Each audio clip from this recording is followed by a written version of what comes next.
Good morning.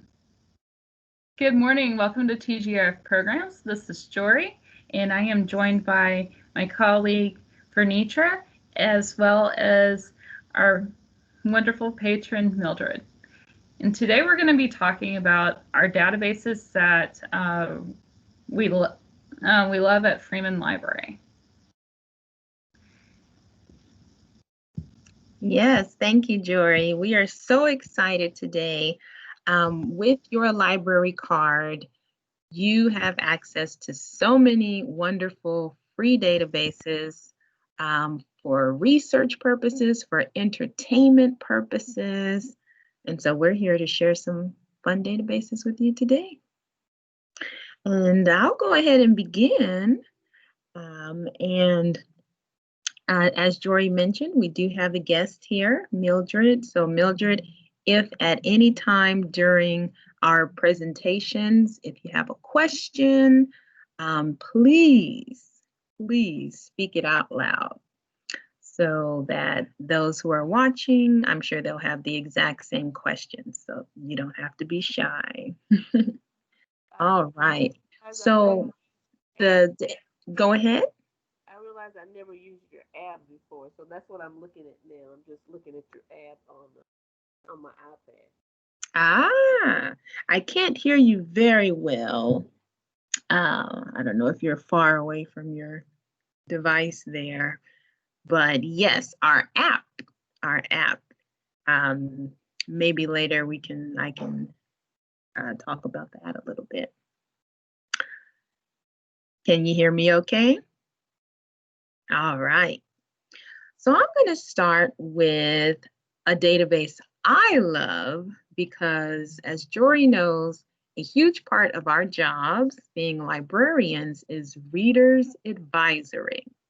So during normal times when the library is open for the public to walk in, all day long we have people coming up to the reference desk with reference questions or tech questions, and also questions about what should they read next.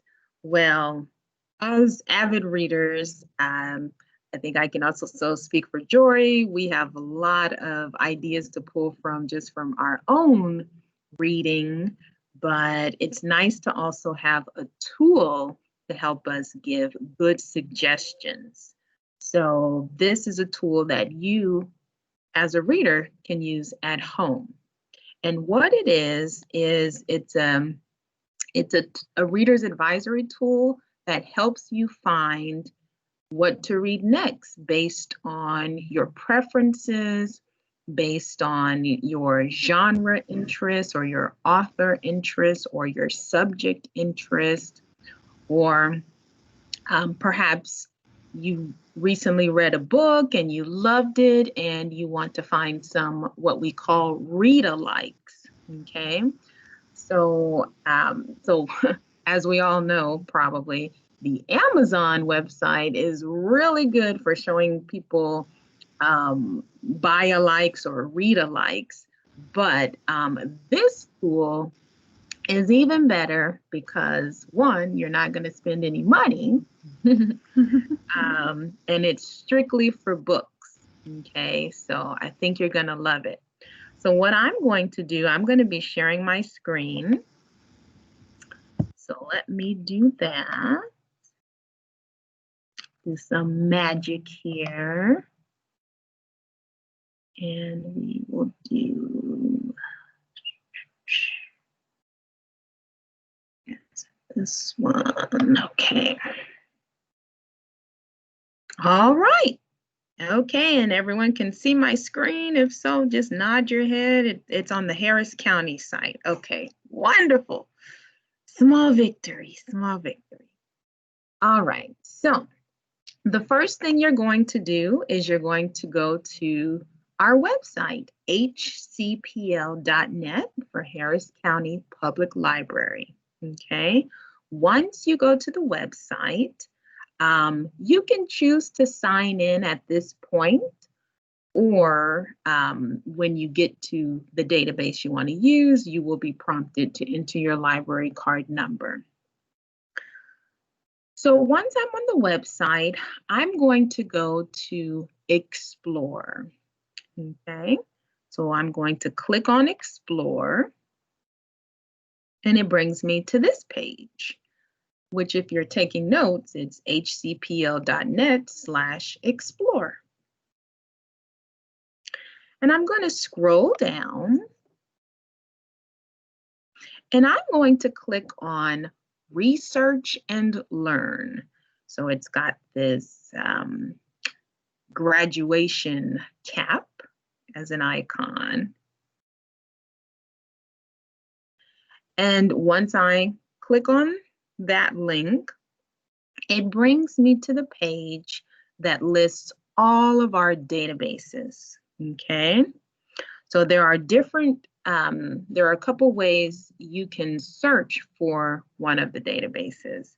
You can either search by subject, okay, and the database I'm about to show you is a books and reading database, or you can search by the first letter of the name of the database. So since we know the first name, we're just going to go ahead and go straight to the letter N, because the database we're going to view is NoveList. So I'm going to click on N. And then I'm going to scroll down to the end, through the ends. All right, so here's where we want to be. So Harris County Public Library currently subscribes to both NoveList Plus as well as NoveList K through 8 Plus. So on NoveList Plus, this tool is for all ages, adults, teens, children, and NoveList K through 8 Plus is specifically for readers in grades K through 12. Oh, that's funny, K through 8 and K through 12. All right, so, but we're going to explore NoveList Plus. They both pretty much, they work the same way. So, all right, so I can click either on this link here that says NoveList Plus, or I can click on Go to Resource. Both of those links will take me to the exact same place.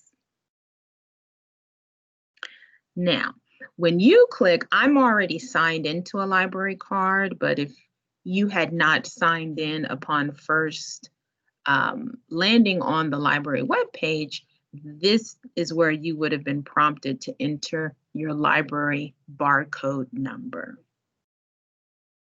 Either your full service library barcode number, or perhaps you might have a digital I Know card. Our digital cards, we call them the I Know card. And you would have entered it at that point. But I was already signed into my account, so it took me straight to the database. All right, so now that we're here, we are here. That was a short journey. We will start exploring. So at first glance, even if you have no clue how to use this database, okay, you can just start clicking. So as you see, there are recommended reading lists for both fiction and nonfiction for all ages, okay, for all ages. So perhaps I'm really interested in Canadian fiction today. So if I click there, then it asks, okay, how about some historical Canadian or some sci-fi, some mysteries? Let's check out mysteries.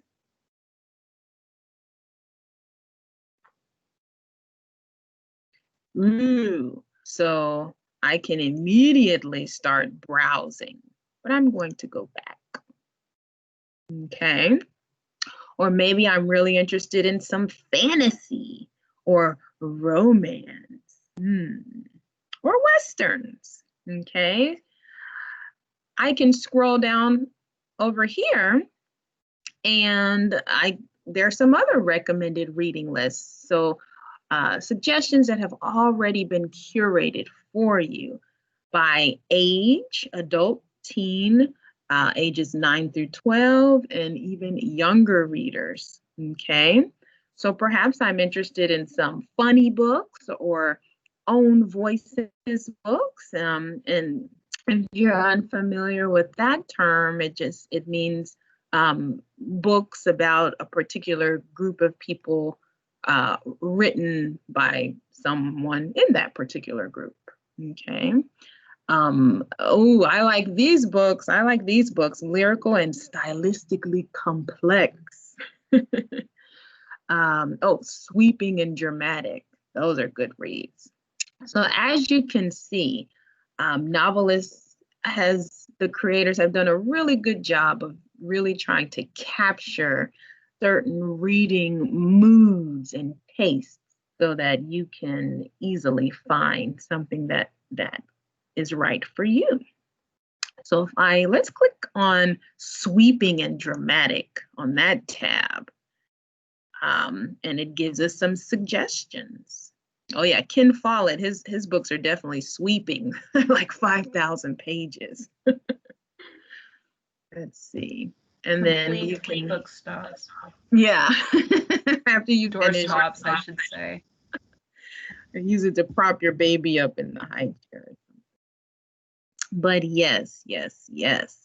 So I can also browse genres, award winners. Okay. So that was the first thing I wanted to show you, just that you can come here and just start clicking and sort of fall down a rabbit hole, if you will. But let's say you come to the site and you have something in mind. So perhaps you have a genre that you're looking for. Perhaps you have a book in mind that you liked and you want to find a read-alike. Okay, you're coming to the site with something specific. Let's talk about that. So at the top here, there is a search box, a search field, and you can just start with a basic search. I'm going to click on advanced search just to give you an idea of some options and just different categories in which this database tool allows you to look for materials. So let's see here. So of course, type of book, fiction or nonfiction. Do you want an award winner? Grade level, Lexile. So Lexile is huge, especially if you have school-age children, you're probably familiar with that term. And if you're not, so Lexile is it's a measurement tool. It assigns like a metric of value to the reading level of a book in terms of the difficulty, or the difficulty of the book. So a lot of times in schools, students will be given, they'll be assessed and they'll be given their guided reading levels, or perhaps accelerated reader, AR readers, AR reading levels, and Lexile is another one of those. So you might say, oh, my kid is reading on a 600. So this helps you to be specific in that search. All right. Oh, look, Jory, people can search by Dewey range. So if you love the Dewey Decimal System, cool. Yeah, I didn't even realize that. Or perhaps you want to make sure you're only searching for items that are unabridged, meaning that they haven't been cut short at all. Okay, so just a ton of stuff. But I'm not going to worry too much about an advanced search right now. I just want to show you a simple search. So I read a book for one of my book clubs. It was a psychological thriller, and the title was In a Dark, Dark Wood. In a Dark A dark, dark wood. And it was a fun book. It was a fun book. So I'm going to click on In a Dark, Dark Wood because I would like to find, okay, I was too fast with my clicking. Oh, well, it's so smart. Look, it found it. Okay.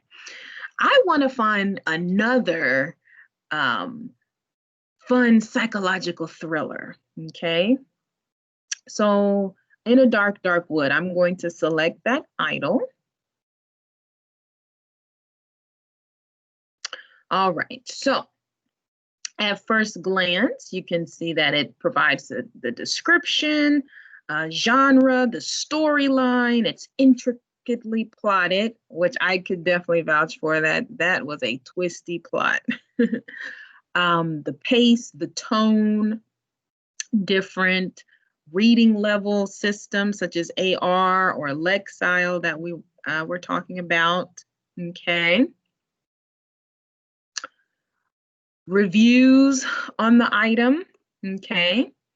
So perhaps I want to find some read-alike. So already on the right-hand side, you can see that NoveList is suggesting some read-alikes to me. Before I go to sleep, I actually saw the movie based on that with Nicole Kidman. So that was a good movie. I haven't read that book.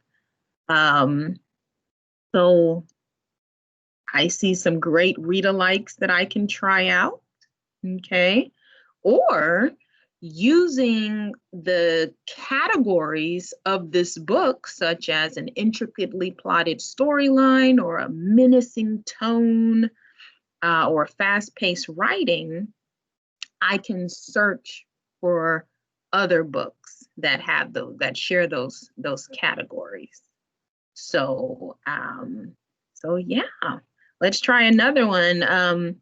Mildred, what's one of your favorite books, or do you have a good book that you have read recently or some time ago?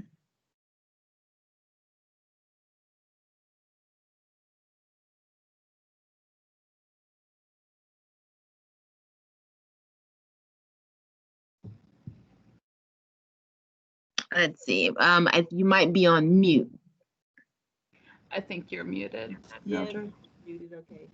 I just got finished reading the book of Longings Ah, by Sue Kid. let's see. Oh, Sue Monk Kidd. She wrote. Oh, Secret of the Bees. yes, yes.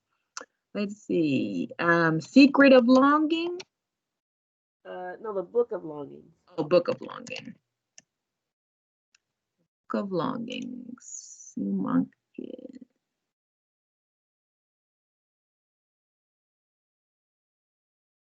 Let's see. Here we go. The Book of Longing, Sue Monk Kidd. So I'm going to click on there.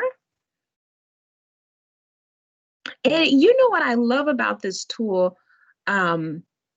A lot of times people know what kind of books they like, or they know why they like a particular book, and they might necessarily know how to articulate why they liked a book or the different features or qualities of a book. So NoveList is great. This is a great tool because it really helps people to see that language, the language of how you describe writing style, how you describe books. So now you know, okay, well, I really like this strong female, sympathetic, fast-paced, engaging writing style. Appeal terms. So already it's suggesting some read-alikes. So Mildred, if you like that one, you might like one of these items. I'm going to click on one of these. Let's click on Sarah here. And I forgot an important feature here. there is a link to the HCPL catalog. So if you find another book, you find a read-alike, you can see if the library carries it, okay? So let's try that out. Let's click on this HCPL catalog link, and there it is, okay? So if you want to read this book, and it looks like it takes you to the old version of our catalog, which is fine, but you can place a hold. Yeah, so that is a great feature. I love that. Oh, if you like Sue Monk Kid, and if you like this Sarah book, you might also like the red tint. So I'm going to click on that. And again, there's a series that is, I think it was a mini series, limited series, based on the red tint. So see, you can read the book and then check out the series. And if I click on the catalog link, ta-da, I can request it and go pick it up from curbside soon. So that's a really great feature, the catalog link. Mm-hmm. So let's really stress that. So yes, so that gives you an overview, a brief overview, and you can use this tool and start extending your reading list. Another neat thing about NoveList is that you can print up lists of what we call read-alikes, and take that with you. And it's printer friendly.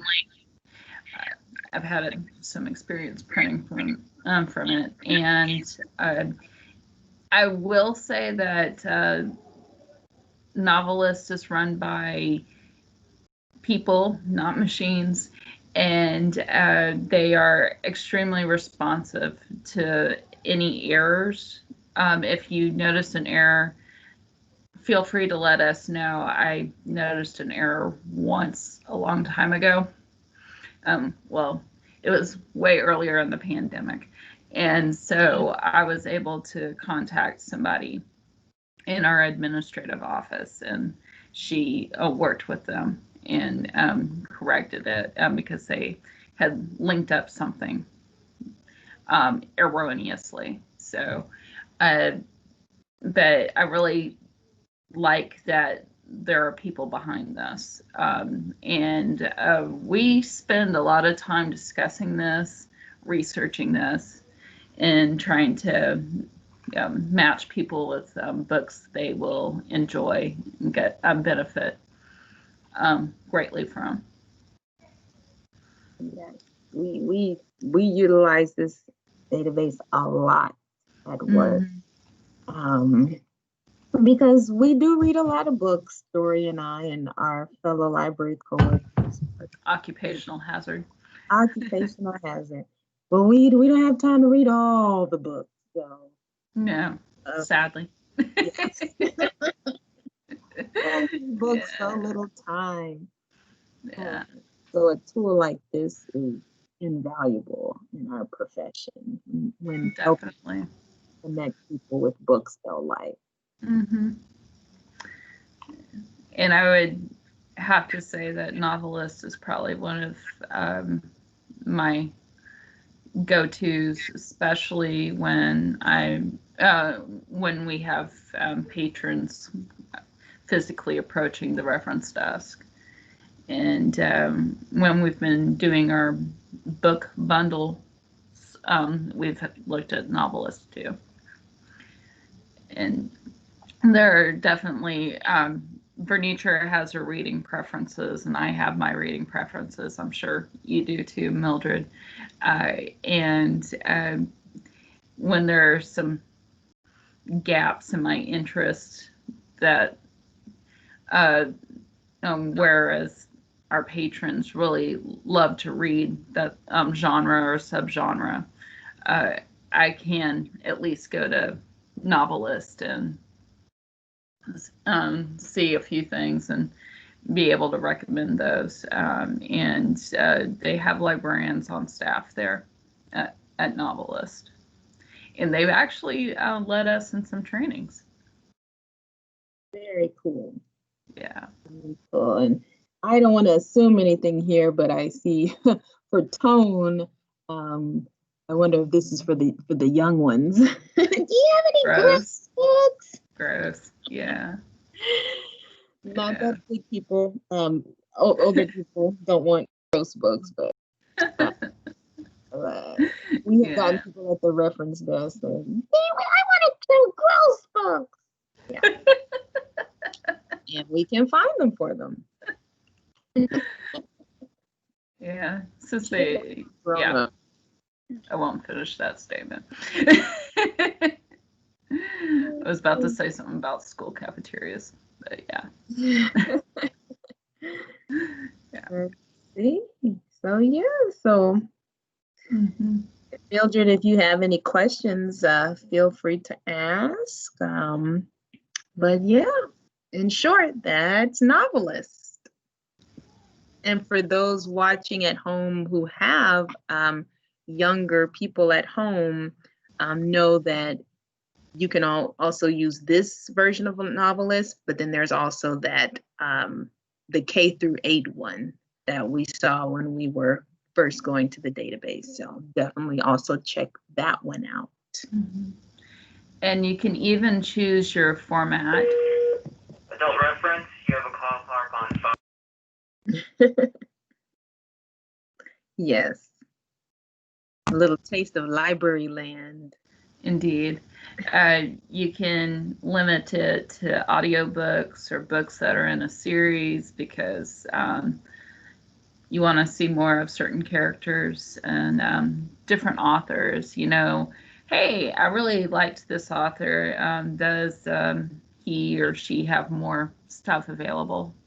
And if you're just doing some research, you can choose lists and articles too. And we definitely try to look at some of the things. And I think Vernitra might be clicking on something that we've read in a book club and seeing what the recommendations are, and if we think it's past semester. So yeah, so we read An American Marriage by T.R.E. Jones in our Page Turners book club, and it was so good. It's such a good book. It's about a newlywed couple living in Atlanta, I believe, and the husband unfortunately ends up going to prison. And so the question is, can the marriage survive? So very good book, very good book. I really enjoyed it. And then let's see the appeal terms that NoveList assigned to this book. So theme, love on the rocks. I think that was pretty accurate. Domestic fiction, so really focus on family life. Southern fiction, yes. The character, complex, culturally diverse, yes. Character driven, own voices, moving, sobering. Yeah, I think, Jory, what would you say? I think NoveList did a pretty good job assigning those appeal terms to this book. And I love the book, so I can check out, I should look into some of these read-alikes, such as The Mothers by Britt Bennett. I've been hearing a lot about that book. Seeing Unburied Seeing by Jessamine Ward, and numerous others. And as Jory mentioned, if you click on View All, it will take you to a very neat printable page. So you can take that page with you. Well, you can't come in the library right now. but you can keep this page handy. So when you're requesting items on our catalog online, you have a nice list of read-alikes. So very nice. Let's see here. I go back, I can check out one of these read-alikes and then click on the HCPL catalog link.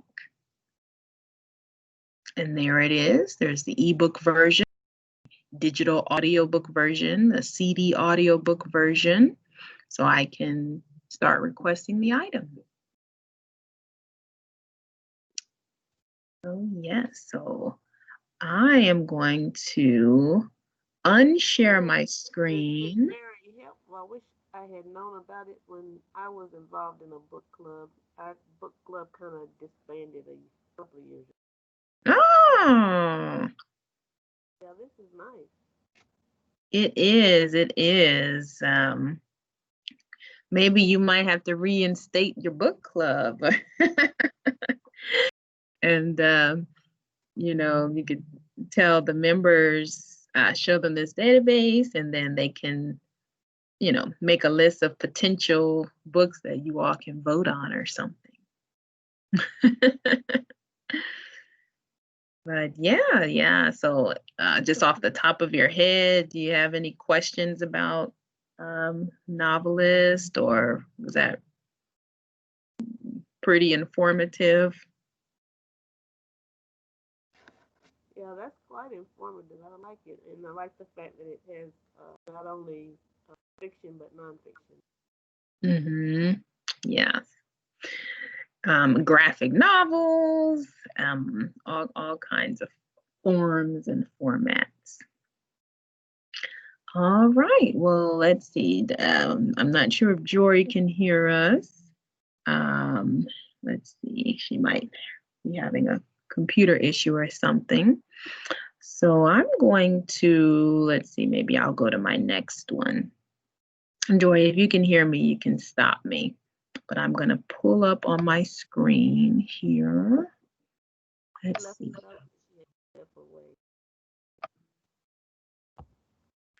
Let's see. Okay. Yes. I'm pulling it up on my screen, and then I'll share the screen for my next database. Okay.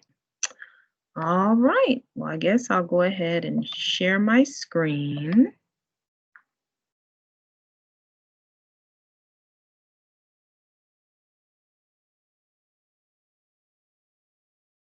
All right.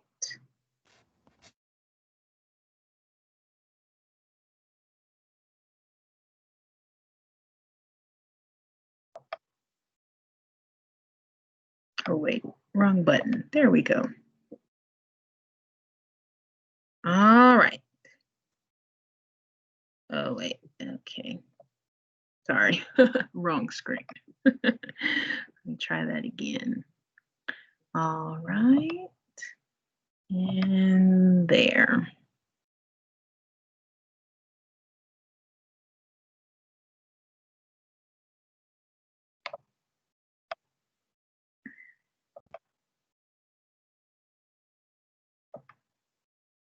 No.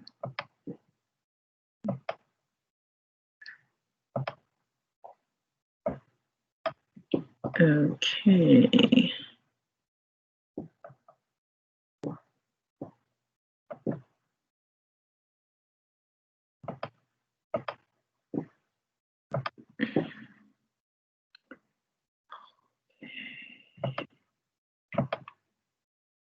Still sharing. And we'll do this one. All right. Success. Okay. All right.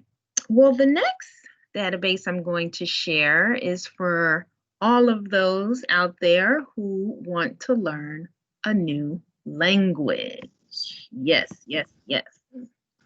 So if you're interested in expanding your language skills, this is going to knock your socks off. So the name of this database is called Transparent Languages. Transparent Languages. So I'm back at the list of databases on the HCPL.net site, and I'm going to click on T, and I'm going to scroll down.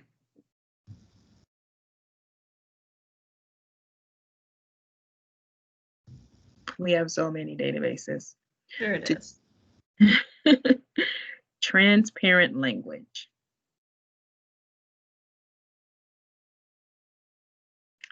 All right. So I'm going to unshare my screen just so I can sign in. So we don't.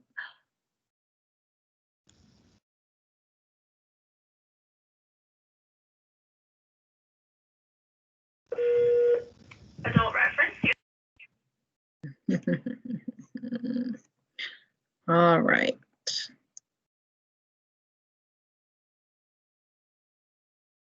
Okay.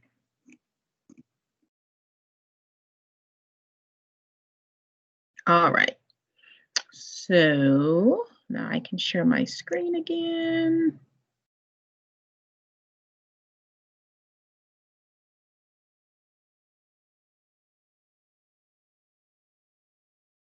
I tell you this, the screen sharing is being funny today, but not in a funny kind of way. All right, there we go. All you had to do was say that. I know. Okay, so I am signed in to Transparent Language. So some of the databases, once you gain access to the actual database with your library card number, you also have to create an account or profile for that database. So on NoveList, we didn't have to do that. But on Transparent Language, you have to create a special Transparent Language account. Same thing for our Learning Express that we showed you before. You have to create an account with that. So I've already done that, and I'm logged into my Transparent Language account. All right. So yes, you want to learn a new language, but you don't want to spend money doing it. Transparent language. So first of all, let me just show you all the different languages you can choose from. And if you're like me, you probably want to learn them all.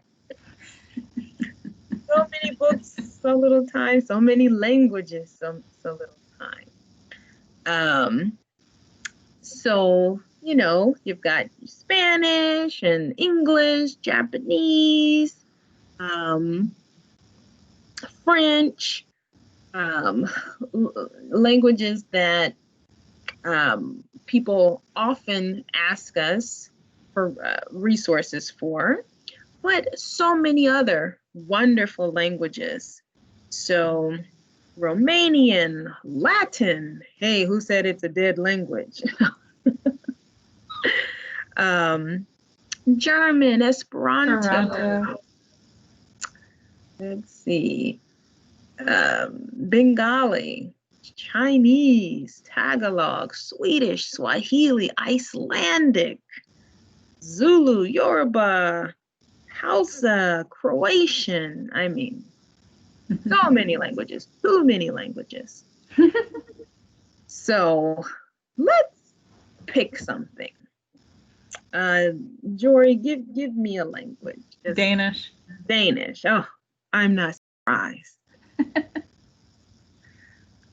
So I can choose if I want to learn Danish for English speakers, or perhaps I want to learn Danish for Latin American speakers or for Turkish speakers. So I'm going to choose English speakers because that fits my profile. All right, so there is a lot of parts to the language learning modules here on Transparent Language. I keep saying languages. So you really have to spend time really just familiarizing yourself with all the different modules, but we'll give you a brief overview. So of course, you'll want to start with the alphabet. So if I click on Learn,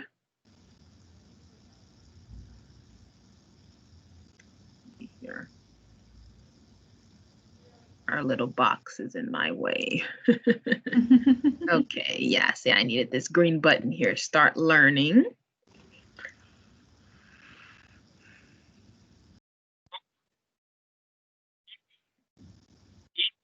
And you might not be able to hear, but it's sounding out the letters for me in Danish. Okay, so that's always a great place to start when learning a new language, the alphabet. And then it's broken down, the curriculum is broken down into different units, okay, such as greetings, hello. Of course, the next thing you need to do is learn how to plan a trip to Denmark. So yes, getting around the city, staying at a hotel, food, financial, shopping, getting help, okay? So many different learning modules. Special practice when it comes to listening or reading or speaking or writing the language, okay? I still can see your alphabet screen. I think it might be in a different box. What was the question? She doesn't see the alphabet box. What we see is what you'll learn. And if it came up in a pop-up, we might not be seeing it in the screen share. Okay, let me unshare and reshare. When I switched tabs, it might have done. Is that incorrect, Mildred? Okay, now I can see it. Yeah. Okay. Sorry about that. Thank you. All right, so the alphabet tool is right here. So if I click on Learn,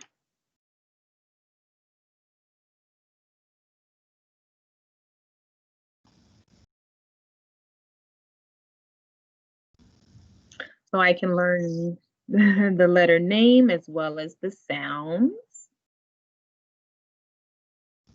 Or I can put it on autoplay. Yeah. Let's see. All right. And the units I was just speaking of are here. So once you've really gotten a hang of the alphabet, then you can start learning in the lessons. Go ahead. And it will generate certificates for each unit because it'll test you at the end of the unit.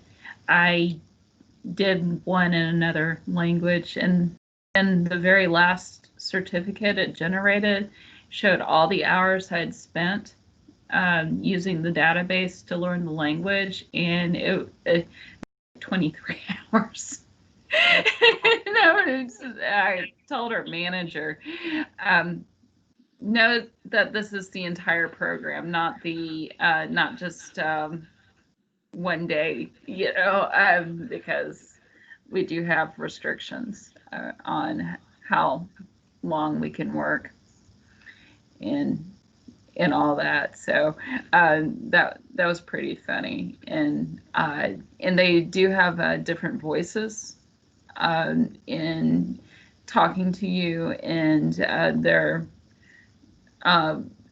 places where you get to practice your own dialogue, and I don't think of myself as having a really heavy accent. My friends would probably beg to differ, but anyhow, it really comes out like that. Oh, like that when I was doing the Spanish. I was like, whoa. It's bad. Can you see this screen, Jory, with Danish? Yes. Okay. Mm-hmm. I went ahead and unshared and reshared so that I can choose the audio option when sharing, so they can hear it clearly. So I'm going to learn how to say hello in Danish. So here we go. Hej. Hi. Hi. Let's try excuse me. Undskyld mig. Undskyld mig. What he said. What is your name? Hvad hedder du? My name is. Jeg hedder.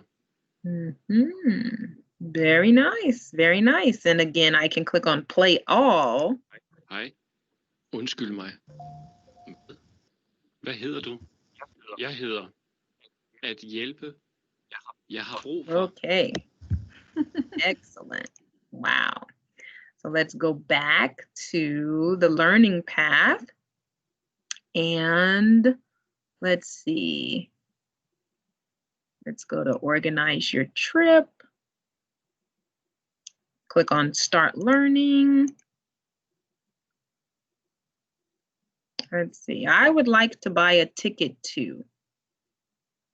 Jeg vil gerne købe en billet til.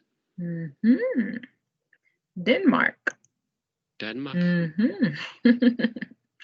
So yes. Great tool, great tool. Let's back. Let's see here. Let's click on, and you can set goals. You can set a goal. If I go to edit my goal, that I want to learn 15 minutes a day or 60 minutes a day. So just a good motivation there. And then as you learn vocabulary, you can add it here. So you can start building your new Danish lexicon. And yeah, so great tool, great tool. Let's see if I go to my transcript, it's going to show me what I've been doing. Not that I haven't been doing too much.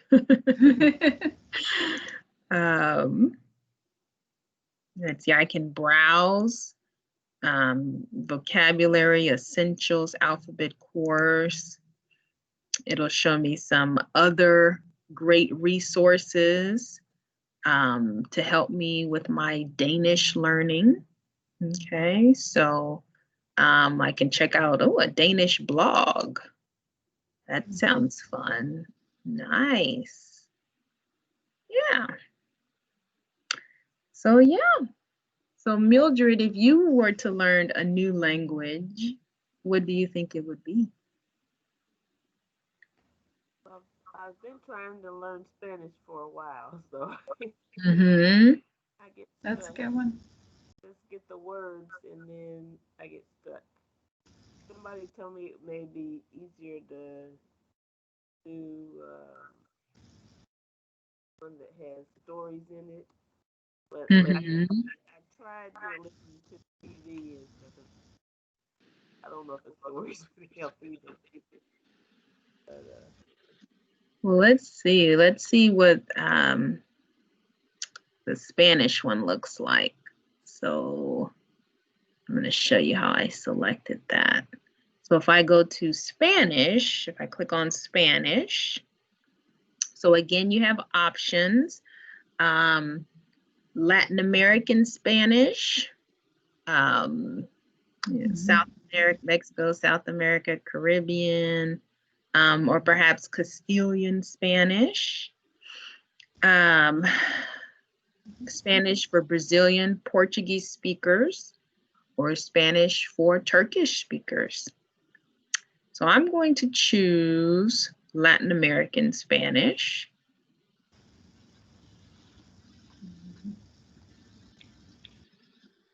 Okay, and if I go to resources, I just want to see the extra resources because you mentioned Spanish and how you needed something that can present some stories to you.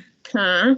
It's interesting that the word of the day is Monday. I'm glad it's When- wrong. Whew. It is Jueves, Thursday. I believe. Yes, it's Thursday. Hoy es jueves. Almost el fin de semana. Viernes es mañana. Sí. So there's a Spanish language blog. So this looks like it might be very helpful, useful to you, Mildred, because it's going to give you the opportunity to read some text, in narrative form and not just phrases. Yeah, I'll have to check this out. Wow. Okay, baja cero, below zero. We'll hope it never gets like that this winter here in the Houston area. Because we would not know what to do.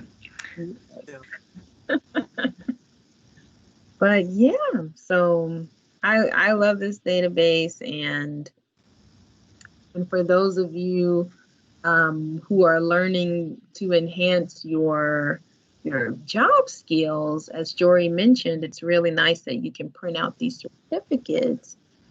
So you can present to your employer to show that you have been working on this second or third or fourth or fifth language, and it's just something great for your marketability.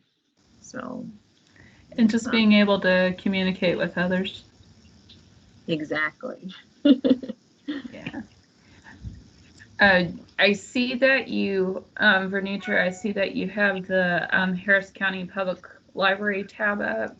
I wanted to point out the next database to people, which is going to be Ancestry Library Edition.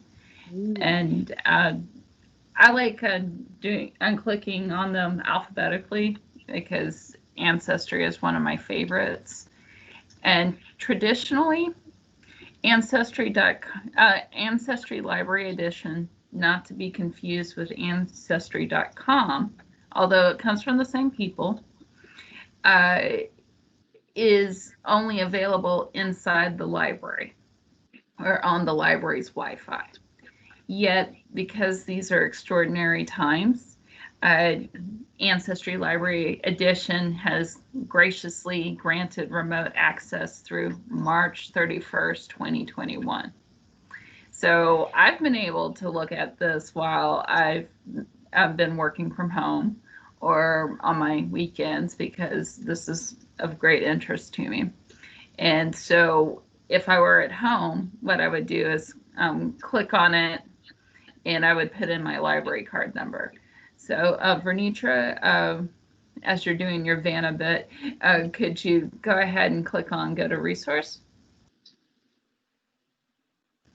Yes. So this allows you to access their information. People have family trees in different software. They have them online. They have them just saved to their computers where they can access different files. And that, regardless of what you're using, Ancestry Library Edition is an invaluable resource because they have so much information and they're continuously adding on to it. And they're digitizing records as soon as they can. And the collections that they have are constantly growing. And if you wanted to do a basic search, you can do that in the comfort of your own home. At this moment, you can look at message boards, and you can go to the Learning Center. You can even you can even download charts and forms, such as a ancestral chart. Those can be very crucial to your research. And for example, the ancestral chart, do you mind clicking on that for me, Pranitra? Thank you. Anyhow, and you could start out with, if this is chart number 1, you're going to put it in the upper right-hand corner. And you could start with yourself and list all of your information and your spouse. And then you would go up to your parents and then grandparents, both maternal, mom's side, and paternal, father's side, and then go back and forth, back and forth. And of course, we all have so many relatives, ancestors, that we would have to go onto a different chart. But say if I was tracing my my dad's paternal line, our family, I was tracing our surname, I would go onto another chart, and I would start with, let's see, my great-grandfather would probably be in the top right corner, and then he would be the person who is on number 1. He would be the number 4 on the chart, perhaps. And number 4 on this, number 4 on this chart, and then he would be number 1 on the next chart. And that's a good way to know who the players of the play, so to speak. If you remember reading Shakespearean plays, you would see all the players beforehand, and then you could consult that so you know who's talking to who. And then anyhow, and then Vernitra, if you don't mind going back to the Ancestry library, you can also do, scroll down. Oh, if you'll go back to the charts and forms. Perfect. Okay, scroll down some more.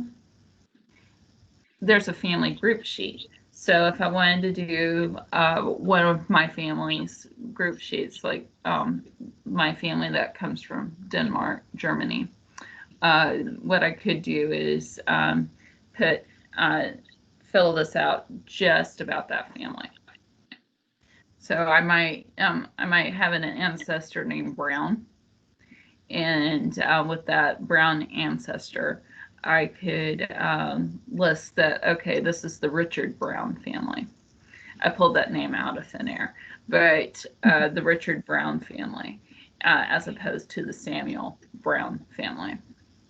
And I would put all the particulars about that particular family. And these can be printed. They're PDFs, portable documents format. And so what you and I are looking at right now, you would see it somewhere else. It's not going to do anything strange. And these are accessible on Ancestry. So if you don't mind going back to the library tab, Vernitra, that'd be fantastic. Thanks. And you can even look at census forms. And census, it's interesting, it's not released for 72 years after it's completed. So that's, right now we have access to the census from the 1940s.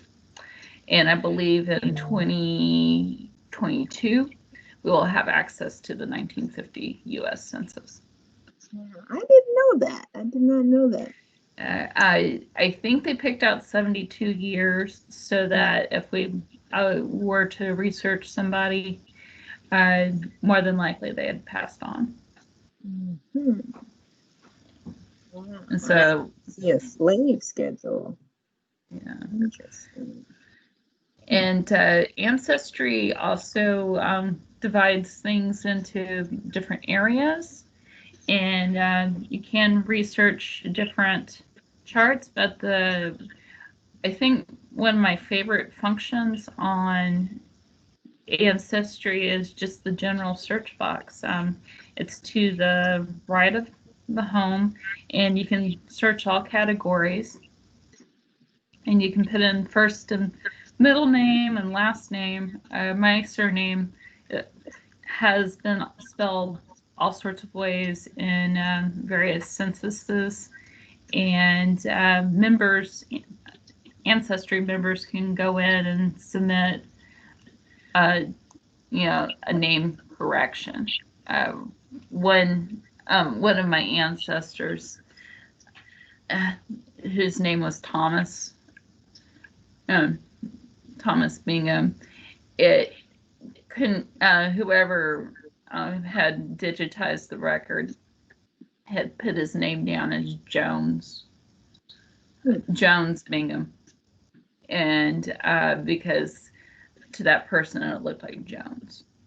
And so again, we have humans working on this, and so we're grateful that they're putting the information up, but sometimes we cannot get everything right. And what looked like Jones to that person looked like Thomas to me, and I could have just as easily have been wrong about that. But you can compare censuses. You can sometimes look at birth certificates. Texas recently has uploaded select marriage records, and select means they might not have this county up, and county's marriage records up yet, but they have this other counties, and you can go on from there. And I've been able to locate marriage certificates for several of my grandparents and my parents as well. And it's really a great resource. Yeah, I had been using that family search. They had also recommended that when we're in the library to use libraries for ancestry, but I didn't know how to use it. So I would go in there, try to search and I would get this. It's I didn't and go directly to the census and the veterans that are in the slave. I could go directly to those. I was trying to do it on a search, I guess.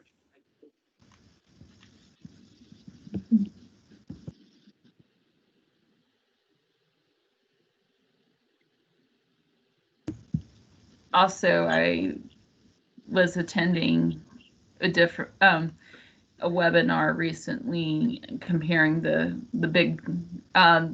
giants and genealogical research, the websites that provide this information, and Ancestry, of course, was mentioned, as well as Family Search. And I've found that you can pull things from one or both, and it works quite well. And then you can provide the documentation for the different people, and then what I've always found fascinating is the family lore, the stories, and it's really cool when you can find something that proves that that person was indeed there, and it's not just a family story that's been passed down. And we've one of the things that we always heard about, one of my relatives, because he wasn't an ancestor, he would be called a collateral relative. I always feel weird using that term, but he's the brother of my great grandmother that he had. What we had always heard was that he had been he had survived the Bataan Death March, and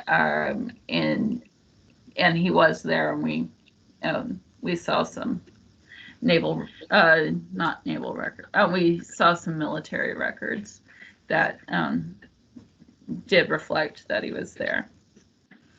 And then we can find a lot of other things, and sometimes the information they'll put is really, really interesting. And we'll also find that people were baptized like 5 years before they were born. So, which is really interesting. Yeah. Oh, well, so for someone like me who's never done any genealogical research, I'm sorry. What would you say is the best entry point into all of this? Because it could be overwhelming. Oh, yes.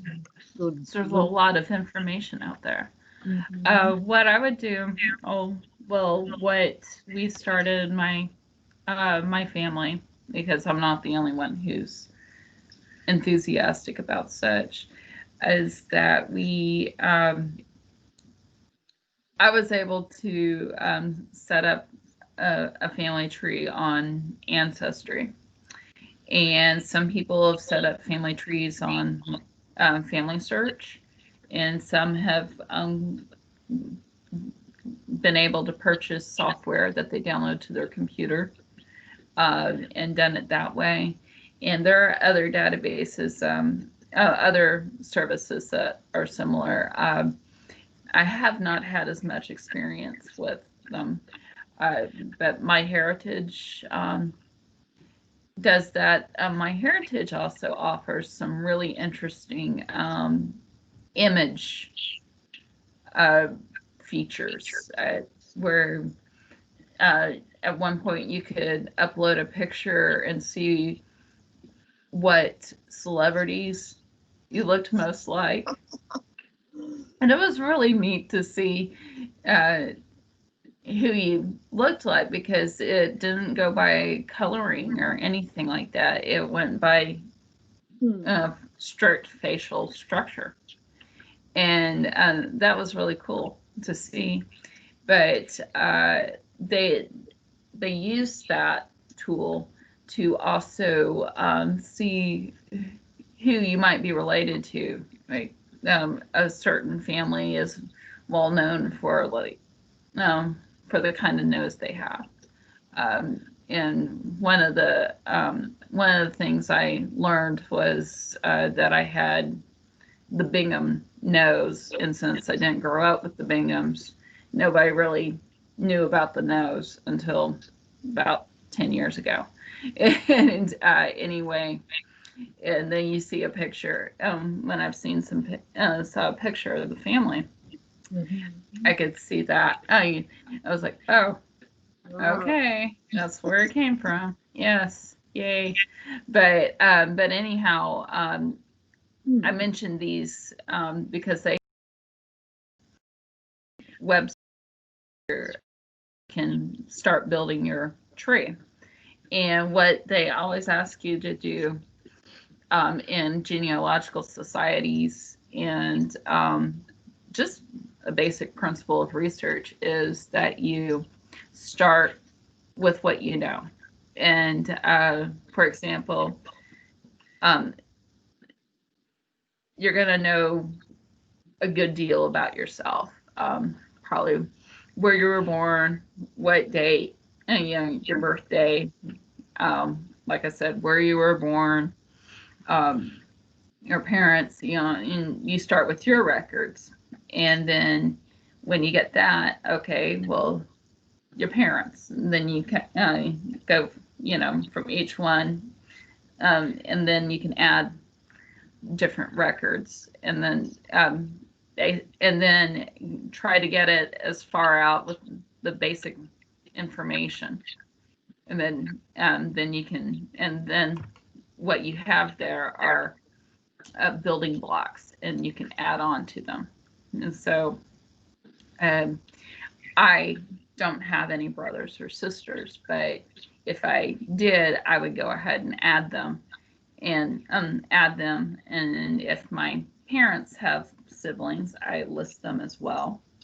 And eventually you can add on cousins, aunts, uncles, things like that.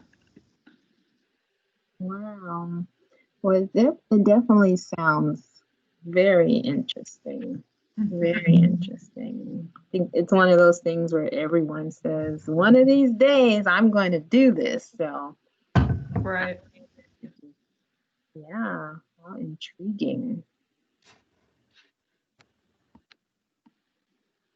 So Mildred, you've been searching. Have you found some good information or anything that just kind of blew you away? Yeah, I got to kind of a standstill once I got back. I guess 7 generations, but I had Right. similar charts for I guess maybe 5 generations because I knew my great grandmothers. I knew great grandmothers on both sides. So I got a lot of information from them before they passed on, but some of the questions come up after they passed. And I saw those charts that you had there.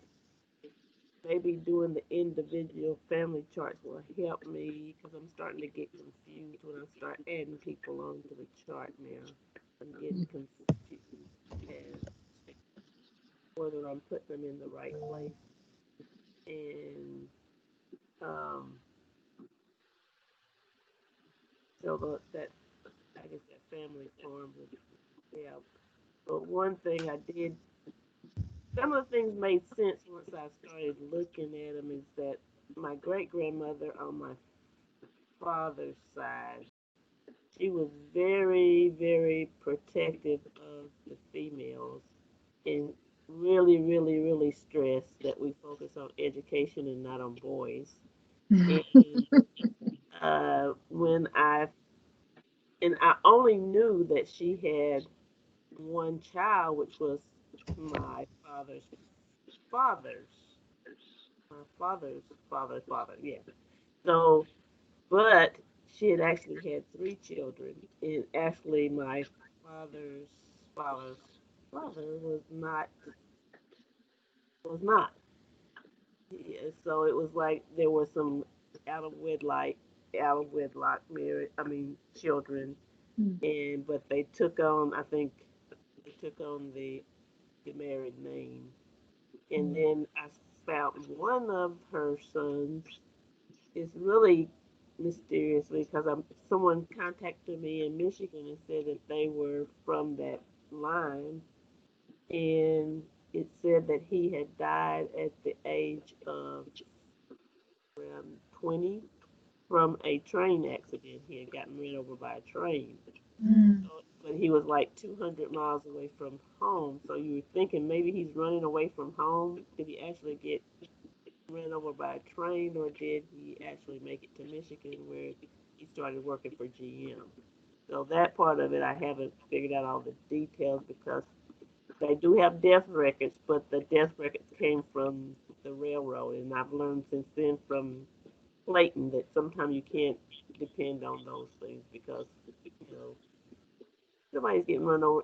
You got a witness, and a witness says yes, that was the person, but yeah, do you really know?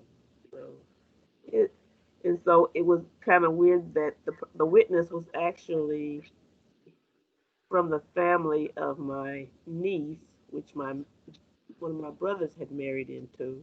So I went to her and asked her, do your family know this person? And you know, how close were they to? And were they a credible witness? That kind of thing. So it's kind of it's interesting. Things come up that you don't expect, and then then but right now, since mom has passed, I'm gonna have to dig back into it more because she was paying taxes on her grandmother's property that is still in North Carolina, and Wow. her grandmother had 10 children, I think. So it's Mm. like, okay, I'm not gonna keep paying on this. If somebody else wants this property, how do I unload it? In other words, it's like, okay, what are we gonna do about this? You know, it's not like Texas where you pay on the property, pay the taxes, and after in so many years it becomes yours. So, we researched that, and that's not true in North Carolina. So, Mm, be interesting. Mm. yeah. I still have some researching to do. Wow. That is very interesting. Yeah. And also, and a lot of people will choose to research adoptive families, and some people will choose to research biological families, and they've even in the DNA tests have become very popular. And as they've collected more and more DNA um, contributors, they have been able, uh, from different populations around the world, they've been um, updating their comparative analyses. Uh, and so recently, both my dad and I have heritage. It's a very small percentage from Cyprus, the country of Cyprus, and Nice. so we were looking at this, uh, and I had found out some things about Cyprus I had never quite realized. But anyhow, uh, and in a few months down, as they add more populations and can do more comparisons, it might uh, it might change again. So it's something. The interest is definitely growing. Wow.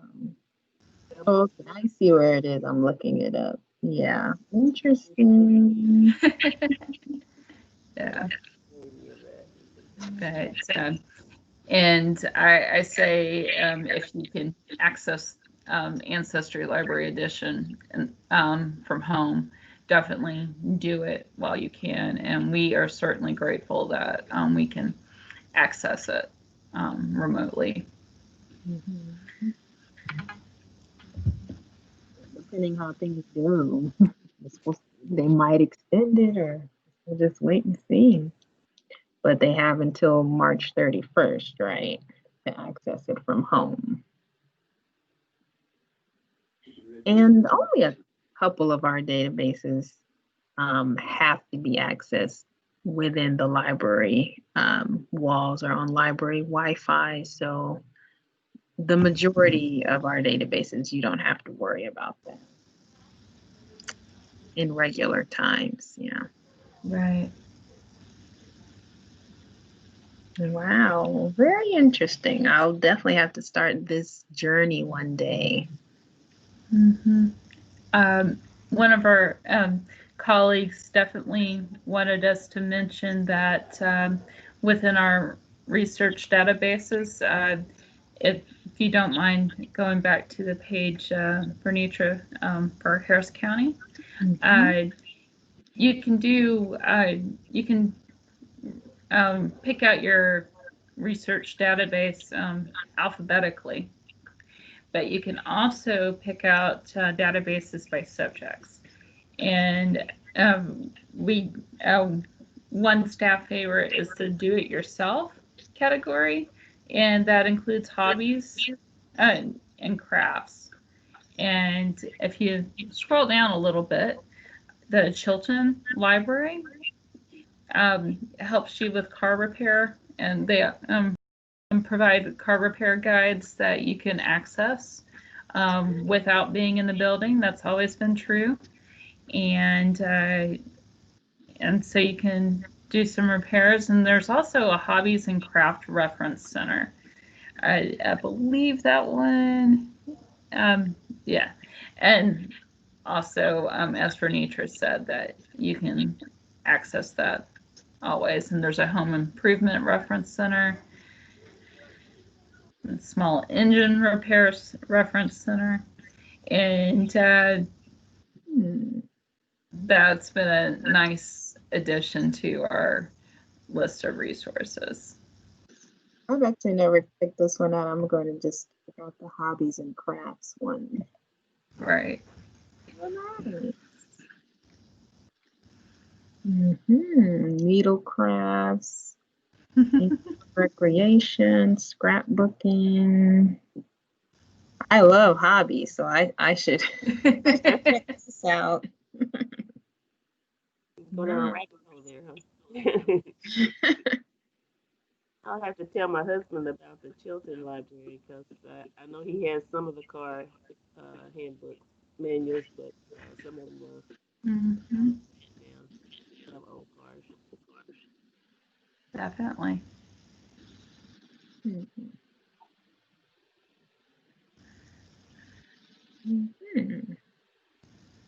This is not the database for me. No.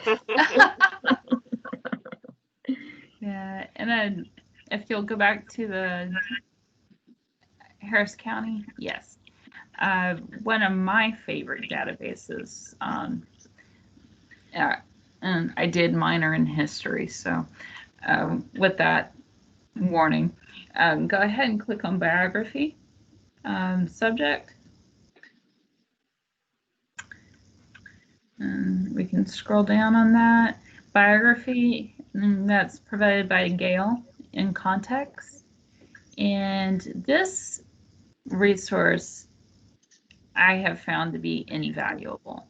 And what they have done is they have taken entries in print books, traditional print books, and they've been able to upload them, digitize them. And often when I see the Lincoln Memorial right there on the page, and when everybody has an assignment and they're all researching Abraham Lincoln, and all the Abraham Lincoln books are checked out, we can refer to this. And a lot of curricula ask students to use print resources.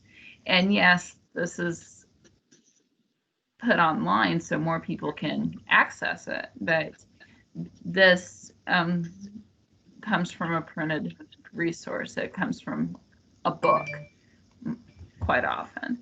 And they will have details. They'll sometimes have people in there where you can't find a book on them. And I think it's really, really cool. And this is one of the resources I often check when students come in and they're trying to do research for a paper. Is it pronounced Leontine or Leontine? I think that's the second, Leontine. Leontine, yeah.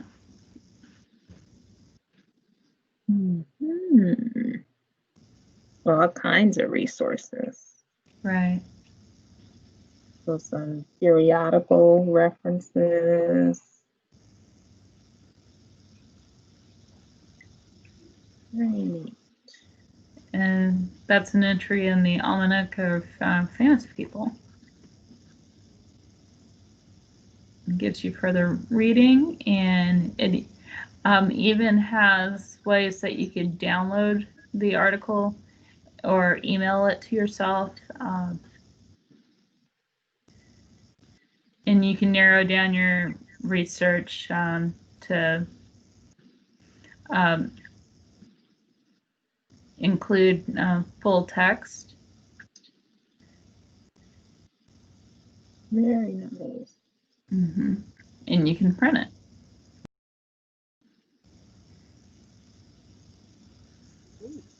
And at the very end, it even shows you how to cite the source.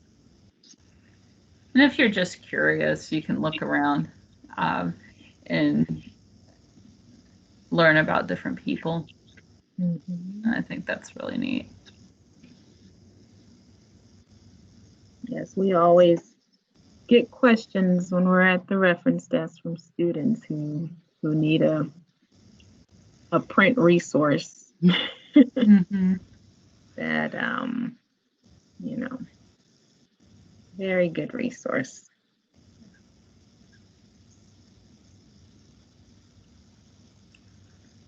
Were there any subjects you were interested in, Mildred? You kind of hit me on the language and the ancestry and the hobbies. You kind of got me. That's kind of where Cool. the only other thing that I've been looking at lately, and I bought some books to help me, but I mean downloads to help me. I'm trying to get back into my piano playing, so Oh, wow. pandemic. Hopefully, I learned classically, which doesn't help me to with chords and stuff. I don't read chords and I don't play by chords, and that's what I want to learn how to do is to play by chords so that if somebody tells me what chord they're singing in, hopefully I can be able to pick out the melody and the chords and play along. I've always I've always envied people that could do that. So I said maybe I think back in 2014 when I retired, I bought some downloads that was supposed to help me do that, and then I got more invested in my crocheting and in knitting Mm-hmm. other things, skating and all of that. So yeah. Really quickly, I did want to point out under law and government subject. Let's see. There is, going down a little more, Gale legal forms. Okay. That's a really good resource because it permits you to print different legal forms, just like the database indicates. The name of it indicates. So if you need, power of attorney, they have the different forms and they tell you about different, like a living will, and they have them in Spanish as well as English in some cases.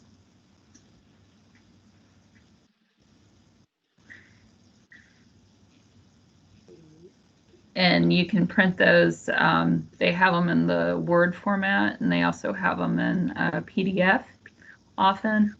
And another resource that we're very lucky to have is texaslawhelp.org, which is also listed under legal.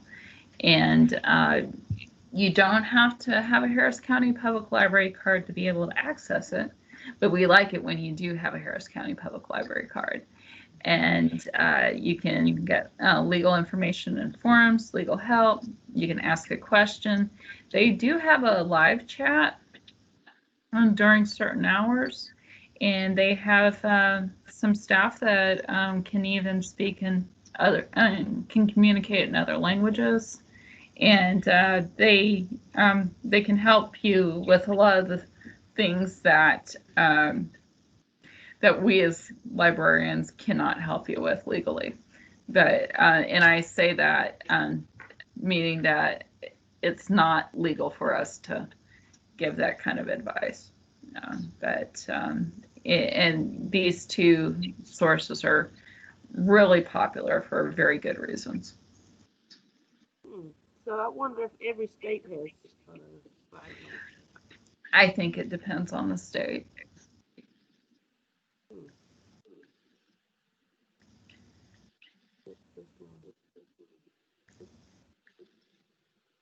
Hmm. Very good resource. Mhm.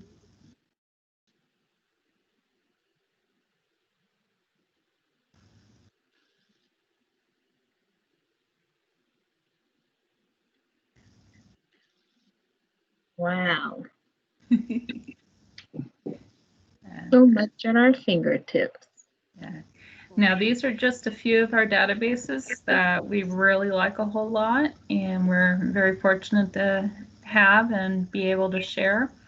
Many of these databases are made available to us through our text share agreement, and we're grateful to be able to share those with all of our card holders. Okay, I know one other thing. I don't know. I don't see it on there though. But I've been taking a lot of inductive Bible study courses during the pandemic, and I don't see any resources for like uh, biblical dictionaries and commentaries, indexes. I don't know if it would be under any of those headings or. As far as like a database specific to that, I'm not aware of one. I mean, we certainly have plenty of materials that you could check out, physical materials or digital materials relating to all sorts of topics relating to that. But I'm currently not aware of a specific database dedicated to that we have access to. Okay. Yeah, so I was looking at purchasing a database with all those kind of things on it, and they're very expensive. Hmm. It started, I think the cheapest one was like $500, and it went up to like $3,000. And I'm going, whoops. Wow. And what is this? It's just like a database of scriptures and commentaries. Yeah, and it kind of gives you. It also has stuff on historical things about in biblical times where you can see what the customs were. So a lot of people take scripture out of context. And Mm-hmm. so you can see, okay, when they say the women had to wear covering over their head, what exactly did they mean? Mm-hmm. You look at the customs during that period of time, and then you get look at the history too. I like to look at the history between the Old and New Testament. A lot was going on during that time. Right. I will say that if you have a specific topic within that, if you're researching a person that's in religious texts, like a so for example, if you're doing some research on King David, uh, if you can go on EBSCO and you can do research on King David, or if you're researching one of the judges, such as Samuel or Samson. I came up with those names because they sound similar, or Deborah, even. And you can plug it in and say, and add and a couple of modifiers. One would be Bible, and one would be, full text. And it will return some articles, like some critical analyses of different actors or players in the narratives of the from the Old Testament, or the Apostle Paul. Also, you could probably do some research on Siddhartha in Buddhist um, scriptures and other folks. I see Vernitra did a search on David right there.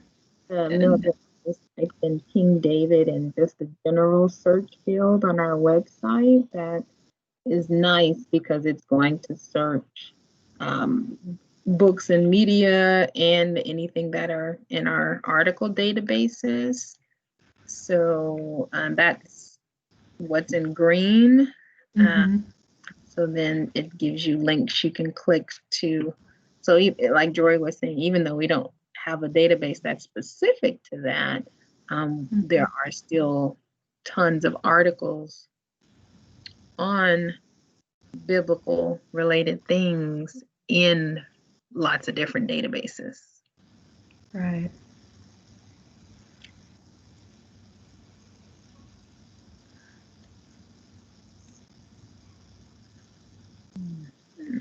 Because there's been much scholarship on these subjects.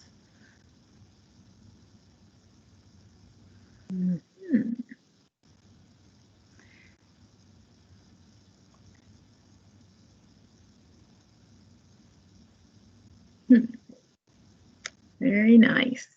Yeah.